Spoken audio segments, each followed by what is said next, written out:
un dispositif en France qui vise à garantir l'accès aux soins pour les personnes en situation irrégulière sur le territoire français et qui ne peuvent pas bénéficier de l'assurance maladie classique.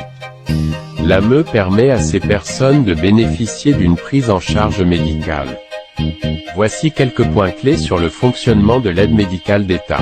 Bénéficiaire. L'AME est destinée aux étrangers en situation irrégulière ne pouvant pas bénéficier de l'assurance maladie classique. Pour y avoir droit, il faut remplir certaines conditions dont un niveau de ressources qui ne doit pas dépasser 809 € pour une personne seule. Et une résidence irrégulière continue en France depuis plus de 3 mois. Prise en charge. L'AME couvre les frais de santé, y compris les consultations médicales, les soins dentaires, l'hospitalisation pour l'assuré et ses ayants droit, enfants jusqu'à 20 ans, conjoints, partenaires, concubins et personnes cohabitantes à charge. Cependant, certains actes médicaux spécifiques peuvent ne pas être pris en charge. Démarche. Pour bénéficier de l'AME, les personnes concernées doivent faire une demande auprès de la caisse primaire d'assurance maladie de leur lieu de résidence.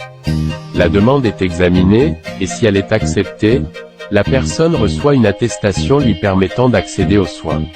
L'AME est généralement accordée pour une durée d'1 an.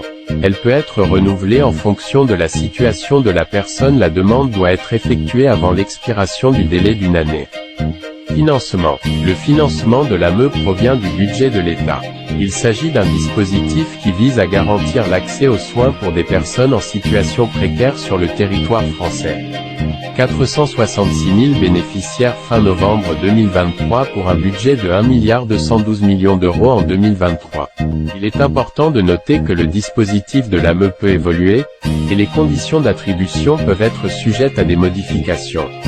Pour obtenir des informations précises et à jour, il est recommandé de consulter les sources officielles telles que le site internet de la Sécurité sociale en France ou de contacter directement les organismes compétents ou le rapport sur l'aide médicale d'État de décembre 2023.